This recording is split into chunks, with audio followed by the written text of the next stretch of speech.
गिरीश का सुनने का गाना। गिरीश का सुनेगा। अरे इश्क न किया किस न लिया, दिल ना दिया दिल ना लिया। अरे इश्क न किया किस न लिया, तो सोचो सोचो कैसे तू जिया।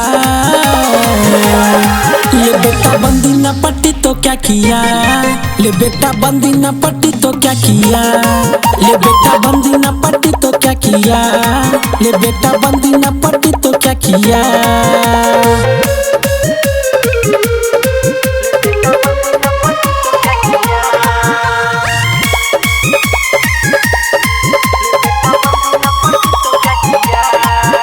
बेकार ही जवानी जाएगी, ये जोर लगा ना पाएगी, बुझ जाएगा तू बुढ़ापे में, खून खून अपना हिलाएगा।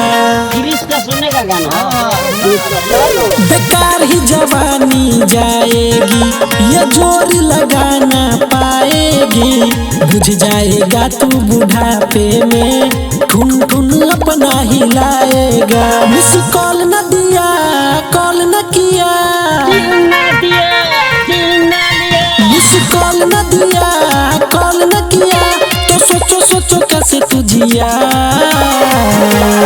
ले बेटा बंदी न पट्टी तो क्या किया, ले बेटा बंदी न पट्टी तो क्या किया, ले बेटा बंदी न पट्टी तो क्या किया, बेटा बंदी न पट्टी तो क्या किया।